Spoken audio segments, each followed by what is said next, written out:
ರಾಜಣ್ಣ ಒಬ್ಬ ಸಾಮಾನ್ಯ ರೈತ. ಅವನಿಗೆ 1 ಎಕರೆ ಜಮೀನು ಇರುತ್ತೆ. ಅದರಲ್ಲಿ ಅವನು ವ್ಯವಸಾಯ ಮಾಡ್ಕೊಂಡು ತನ್ನ ಹೆಂಡತಿನ ಮತ್ತು ಮಗನ ಸುಖವಾಗಿ ನೋಡ್ಕೊತಾ ಇರ್ತಾನೆ. ಈ ನನ್ನ ಭೂಮಿಯಲ್ಲಿ ಮಣ್ಣಿನ ಸಾರ ಇಲ್ಲ ಅಂತ ಅನ್ಸುತ್ತೆ. ಯಾಕಂದ್ರೆ ಇದು ಇಳುವರಿನೇ ಜಾಸ್ತಿ ಕೊಡ್ತಾ ಇಲ್ಲ. ಅದಕ್ಕೆ ಏನ್ ಮಾಡೋಣ ಅಂದ್ರೆ 1-2 ವರ್ಷ ಹೀಗೆ ಬಿಟ್ಬಿಟ್ಟು ಬೇರೆ ಜಮೀನಲ್ಲಿ ಕೆಲಸ ಮಾಡ್ಕೊಂಡು ಸ್ವಲ್ಪ ದುಡ್ಡು ಹೊಂದಿಸ್ಕೊಂಡು ಗೊಬ್ಬರ ಹೊಡಿಸಿ ಆಮೇಲೆ ಬೇಕಾದ್ರೆ ವ್ಯವಸಾಯ ಮಾಡಿದ್ರೆ ಆಯ್ತು ನನ್ನ ಜಮೀನಲ್ಲಿ. ಇವಾಗ ಬೇರೆ ಜಮೀನಲ್ಲಿ ಕೆಲಸ ಮಾಡೋದೇ ಉತ್ತಮ. ಇದನ್ನ ನಾನು ಹೆಂಡತಿಗೆ ಹೇಳ್ತೀನಿ, ಅವಳು ಏನ್ ಹೇಳ್ತಾಳೋ ನೋಡೋಣ. ಮಂಜಿ, ಮಂಜಿ, ಏನ್ರಿ? ನೋಡು ಮಂಜಿ, ನಮ್ಮ ಭೂಮಿಲಿ ಯಾಕೋ ಸರಿಯಾಗಿ ಬೆಳೆ ಇಳುವರಿ ಆಗ್ತಾ ಇಲ್ಲ. ಅದಕ್ಕೆ 1-2 ವರ್ಷ ಹಂಗೆ ಬಿಟ್ಬಿಟ್ಟು ನಾನು ಬೇರೆ ಜಮೀನಲ್ಲಿ ದುಡಿದು ಸ್ವಲ್ಪ ದುಡ್ಡೆಲ್ಲ ಕೂಡಿಕೊಂಡು ಅದು ಗೊಬ್ಬರ ಹಾಕಿ ಆಮೇಲೆ ಉಳುಮೆ ಮಾಡೋಣ ಅಂತಿದ್ದೀನಿ. ಏನಂತೀಯಾ? ಸರಿ, ಆತರ ಮಾಡ್ಬೇಕು ಅಂತ ನಿಮ್ ಮನ್ಸಲ್ಲಿದ್ರೆ ಒಂದ್ ಕೆಲಸ ಮಾಡಿ, ಆ ಜಮೀನ್ದಾರ ಹತ್ರ ಹೋಗಿ ಅವರು ಏನೇನು ಸಲಹೆ ಕೊಡ್ತಾರೆ ತರ ಮಾಡಿದ್ರೆ ಆಯ್ತು. ನೋಡು, ಅದಕ್ಕೆ ನಾನು ನಿನ್ನ ಹತ್ರ ಹೇಳಕ್ ಬಂದೆ. ಕರೆಕ್ಟ್ ಆಗಿ ಹೇಳ್ದೆ. ಇರು, ಹೋಗಿ ಜಮೀನ್ದಾರನ್ನ ಭೇಟಿ ಆಗ್ಬಿಟ್ಟು ಬರ್ತೀನಿ. ಏನ್ ಜಮೀನ್ದಾರ್ರೆ, ಇಲ್ಲೇ ಕುತ್ಕೊಂಡ್ಬಿಟ್ಟಿದ್ದೀರಾ? ನಾನು ನಿಮ್ಮನ್ನ ನೋಡೋಣ ಅಂತಾನೆ ನಿಮ್ಮ ಮನೆ ಕಡೆ ಕೊಂಡೆ. ಆದ್ರೆ ನೀವು ಇಲ್ಲಿ ಸಿಕ್ಕಿದ್ದೆ ಒಳ್ಳೇದಾಯ್ತು. ಏನೋ ರಾಜಣ್ಣ, ಏನು ವಿಷಯ? ಜಮೀನ್ದಾರೆ, ನಮ್ಮ ಭೂಮಿಯಾಗೆ ಸರಿಯಾಗಿ ಇಳುವರಿ ಆಗ್ತಿಲ್ಲ. ಅದಕ್ಕೆ 1-2 ವರ್ಷ ಬೇರೆ ಜಮೀನಲ್ಲಿ ದುಡಿದು ಆಮೇಲೆ ನಮ್ಮ ಜಮೀನ್ ಗೊಬ್ಬರ ಹೊಡಿಸಿ ಮಾಡೋಣ ಅಂತಿದ್ದೀನಿ. ಅದಕ್ಕೆ ನಿಮ್ಮಲ್ಲಿ ಏನಾದರೂ ಕೆಲಸ ಇದ್ರೆ ಕೊಟ್ಟಿರೇ. ಏ ರಾಜಣ್ಣ, ಎಂತ ಮಾತಾಡ್ತಿ ತೆಗಿ. ನೀನ್ ಕೆಲಸ ಮಾಡ್ತೀನಿ ಅಂದ್ರೆ ಕೆಲಸ ಇಲ್ಲ ಅಂತೀನಿ ನಾನು. ನೋಡು, ಒಂದ್ ಕೆಲಸ ಮಾಡು. ಊರೊಳಗಡೆ ನಮ್ ಜಮೀನಿದೆ, ಅದನ್ನೇ ಮಾಡ್ಕೊ. ಆಮೇಲೆ ನೀನು ಹೊಲ ಸರಿ ಆದ್ಮೇಲೆ ನೀನು ಹೊಲದಲ್ಲೇ ಮಾಡಿ ಬಂದಿ. ಅಂದ್ರೆ ಅದರಿಂದ ನಿಮ್ಗೇನು ತೊಂದರೆ ಆಗಲ್ವಾ? ನೋಡ್ ರಾಜಣ್ಣ, ನನ್ಗೆ ಇರೋನು ಒಬ್ಬನೇ ಮಗ. ಅವನು ಬೆಂಗಳೂರು ಹೋಗಿ ಸೆಟ್ಲ್ ಆದವನು. ಇಲ್ಲಿರೋ ಜಮೀನ್ಗಳನ್ನ ಎಷ್ಟು ಅಂತ ನಾನ್ ನೋಡ್ಕೊಳಕ್ಕಾಗುತ್ತೆ? ನಾನು ಇರೋನೊಬ್ಬ. ಈ ನಡುವೆ ಹುಷಾರ್ ಬೇರೆ ಇಲ್ಲ, ವಯಸ್ಸಾಗ್ತಾ ಆಯ್ತು. ನೀನು ಯಾವ್ದ್ರ ಬಗ್ಗೆನೂ ಯೋಚನೆ ಮಾಡ್ಬೇಡ. ನಾನೇ ಹೇಳಿದ್ದೀನಲ್ಲ, ಹೋಗ್ ನೀನು ಊರ್ ಹೊರಗಡೆ ಇರೋ ಜಮೀನಲ್ಲಿ ವ್ಯವಸಾಯ ಮಾಡ್ಕೊ. ಆಯ್ತು ಜಮೀನ್ದಾರ್ರೆ, ನಿಮ್ಮಿಂದ ತುಂಬಾ ಉಪಕಾರ ಆಯ್ತು. ಇದನ್ನ ನಾನು ಯಾವತ್ತೂ ಮರೆಯಲ್ಲ. ಬರ್ತೀನಿ ಜಮೀನ್ದಾರ್ರೆ. ಏನ್ರಿ ಹೋಗಿ ಕೆಲ್ಸ ಏನಾಯ್ತು? ಜಮೀನ್ದಾರ್ ಏನ್ ಹೇಳಿದ್ರು? ಅದೇ ಅವ್ರದ್ದು ಊರು ಹೊರಗಡೆ ಜಮೀನ್ ಐತಂತಲ್ಲ, ಅದ್ ನೀನು ವ್ಯವಸಾಯ ಮಾಡ್ಕೊ ಹೋಗು ಅಂತ ಅಂದ್ರು. ಅದಕ್ಕೆ ನಾನು ನಾಳೆ ಬೆಳಗ್ಗೆ ಹೋಗ್ತೀನಿ. ಹಂಗೇನೆ ಬರೋ ಸ್ವಲ್ಪ ಲೇಟ್ ಆದ್ರೆ ನೀವೇನು ಯೋಚನೆ ಮಾಡ್ಬೇಡ್ರಿ. ಅಮ್ಮ ಮಗ ಊಟ ಮಾಡಿ ಆರಾಮಾಗಿ ನಿದ್ದೆ ಮಾಡಿ. ತಿಳಿತಾ? ನಾನು ಹೇಳಿ ಸ್ವಲ್ಪ ನೆನಪಲ್ಲಿ ಇಟ್ಕೋ. ಅದಕ್ಕೆ ನಾನು ಹೇಳಿದೆ ನಿಮ್ಮನ್ನ ಜಮೀನ್ದಾರ ಹತ್ರ ಹೋಗಿ ಏನಾದ್ರು ವ್ಯವಸ್ಥೆ ಮಾಡ್ತಾರೆ. ಸುಮ್ಮನೆ ಬರೇ ಕೈಯಲ್ಲಂತೂ ಯಾರು ಕಳಿಸಲ್ಲ ಅವರು ಅಂತ. ಒಟ್ನಲ್ಲಿ ಹೆಂಗೋ ಕಷ್ಟಪಟ್ಟು ನನ್ನ ಮಗನಂತೂ ಒಂದು ಒಳ್ಳೆ ವಿದ್ಯಾಭ್ಯಾಸ ಕೊಡಿಸಿ ನನ್ನ ಒಳ್ಳೆ ಪೊಸಿಷನ್ ಅಲ್ಲಿ ನೋಡ್ಬೇಕು ಅನ್ನೋದೇ ನನ್ನ ಆಸೆ. ಹೀಗೆ ರಾಜಣ್ಣ ಜಮೀನ್ದಾರರು ಕೊಟ್ಟಿರೋ ಜಮೀನ ವ್ಯವಸಾಯ ಮಾಡೋಣ ಅಂತ ಹೇಳಿ ಬೆಳಗ್ಗೆನೆ ಎದ್ದು ಆ ಊರ್ ಹೊರಗಡೆ ಇರೋ ಜಮೀನ್ಗೆ ಹೋಗ್ತಾನೆ. ಹೇಳಿದ್ದು ಹೊಸಿ ನೆನ್ಪಿಟ್ಕೊ. ನಾನು ಅಲ್ಲಿಂದ ನಡ್ಕೊಂಡ್ ಬರಕ್ಕೆ ತೊಂದರೆ ಆಗುತ್ತೆ. ಸ್ವಲ್ಪ ಲೇಟ್ ಆದ್ರೆ ಏನು ಗಾಬರಿ ಪಡ್ಬೇಡ್ರಿ. ನೀವಿಬ್ರು ಊಟ ಮಾಡಿ ಮಲ್ಕೊಳ್ರಿ. ಸರಿ, ನೀವು ಹುಷಾರು. ಆಯ್ತು, ಬರ್ಲಾ? ಹ್ಮ್. ಹೆಂಗೋ ಕಷ್ಟಪಟ್ಟು ದುಡಿಬೇಕು, ನನ್ನ ಜಮೀನ ಚೆನ್ನಾಗಿ ಮಾಡ್ಕೋಬೇಕು. ಏನಿದು ಕಾಲ್ಗೇನೋ ಕಚ್ದಂಗ ಆಯ್ತಲ್ಲ, ಇರುವೇನಾ ಗೊತ್ತಾನಾ? ಏನು ಕಾಡ್ತಾ ಇಲ್ಲ, ಏನು ಇಲ್ಲ ಇರ್ಬೋದು. ಏನಾಯ್ತು? ಯಾಕೆ ನನ್ಗೇನು ಒಂಥರ ರಾಜಣ್ಣ ಅನ್ಕೊಂಡಂಗೆ ಅವನಿಗೆ ಗೊತ್ತ ಕಚ್ಚಿರಲ್ಲ, ಬದಲಾಗಿ ಹಾವು ಕಚ್ಚಿರುತ್ತೆ. ಅದನ್ನ ಅವನು ನೋಡ್ಕೊಂಡಿರಲ್ಲ, ನೆಗ್ಲೆಕ್ಟ್ ಮಾಡಿರ್ತಾನೆ.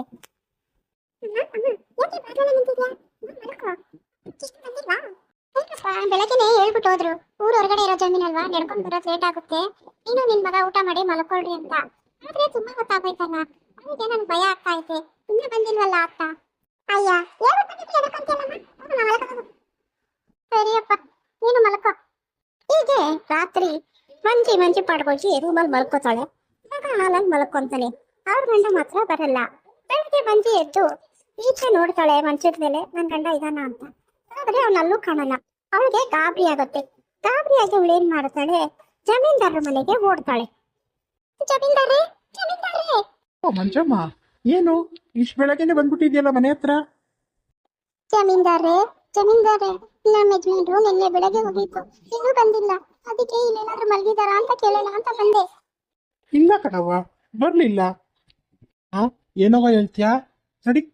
ಏ ಗೋವಿಂದ, ಗೋವಿಂದ ಬಾರ್ಲಾ ಇಲ್ಲಿ. ಯಜಮಾನ್ರೆ, ಏನು ಕೂಗಿದ್ರಿ? ನೋಡಲ್ಲ ಗೋವಿಂದ, ರಾಜಣ್ಣನ್ಗೆ ನಮ್ಮ ಊರಾಚೆ ಇರೋ ಹೊಲದಲ್ಲಿ ಕೆಲಸ ಮಾಡ್ಕೊಂತ ಹೇಳಿದ್ದೆ. ಅವನು ಇನ್ನ ಮೊನ್ನೆ ಓದೋನ್ ಬಂದೇ ಇಲ್ವಂತೆ. ಹೋಗಲ್ಲ, ನೋಡೋಗು ಏನಾಯ್ತು ಎತ್ತ ಅಂತ. ಸರಿ ಯಜಮಾನ್ರೆ, ಈಗ ಹೊಂಟೆ. ಬಾರವ್ವ, ಇಲ್ಲೇ ಕುತ್ಕೊಂಡಿರು, ಅವನೇನು ಹೇಳ್ತಾನೆ ಅಲ್ಲಿವರೆಗೂ. ರಾಜಣ್ಣ, ರಾಜಣ್ಣ, ಅಯ್ಯೋಯ್ಯೋ, ಇವ್ನ ಮೈಯೆಲ್ಲ ನೀಲ್ ಕಟ್ಬಿಟ್ಟೈತಲ್ಲ. ಅಷ್ಟು ಇದನ್ನ ಹೋಗಿ ಹೇಳ್ತೀನಿ ಇರು. ಯಜಮಾನ್ರೆ, ಯಜಮಾನ್ರೆ. ಯಾಕಲ್ಲ ಗೋವಿಂದ ಹಂಗೋಡ್ ಬರ್ತಾ ಇದೆಯಾ ಒಂದೇ ಉಸಿರಿಗೆ? ಏನ್ಲ ಆಯ್ತು? ಅದು ಹೊಲ್ದಾಗೆ ರಾಜಣ್ಣ ಬಿದ್ದೋಗ್ಬಿಟ್ಟವನೆ, ಮೈಯೆಲ್ಲ ನೀಲ್ ಕಟ್ಬಿಟ್ಟೈತೆ. ಬನ್ನಿ ಜಮೀನ್ದಾರ್ರೆ, ಬೇಗ ಬನ್ನಿ.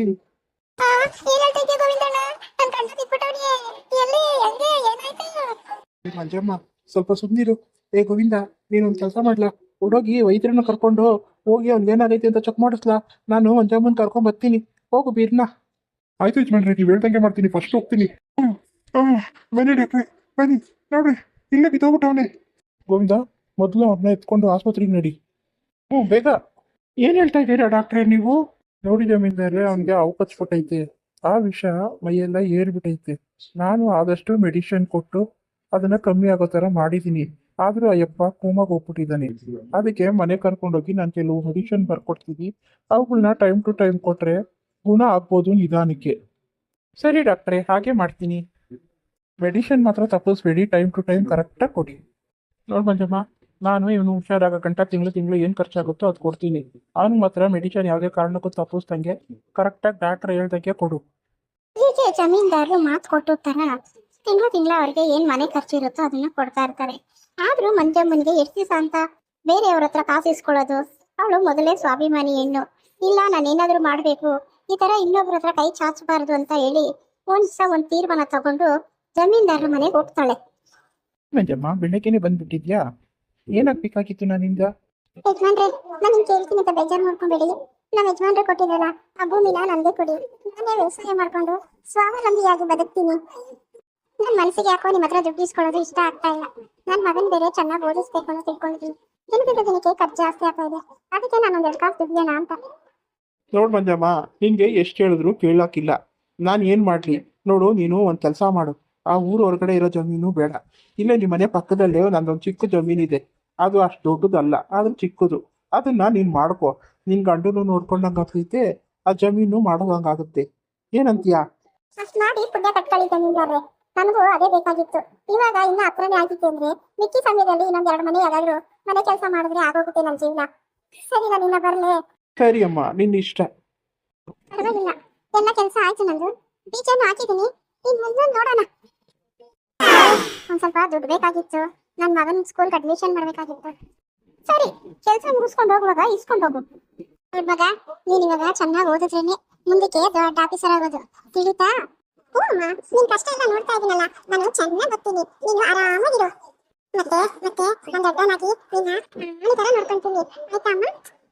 ಸರಿಯಪ್ಪ, ನಾನು ಮುದ್ದು ಕಂದ. ಓದ್ಕೋ, ನಾನಿಂದ ಮನೆಗೆ ಹೋಗ್ತೀನಿ.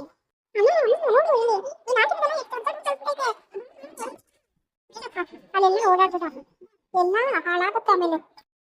ಕೆಲವಾರು ತಿಂಗಳುಗಳು ಮಂಜಮ್ಮನಿಗೆ ಕಷ್ಟನೋ ಕಷ್ಟ. ಈ ಕಡೆ ವ್ಯವಸಾಯ ಮಾಡಬೇಕು, ಈ ಕಡೆ ಮಗುನ ಓದಿಸ್ಬೇಕು, ಒಂದ್ ಕಡೆ ಗಂಡನ್ ನೋಡ್ಕೊಬೇಕು, ಮತ್ತೆ ಸಾಲದು ಅನ್ನೋ ತರ 1-2 ಮನೆ ಕೆಲ್ಸಕ್ಕೂ ಹೋಗ್ತಾ ಇರ್ತಾಳೆ.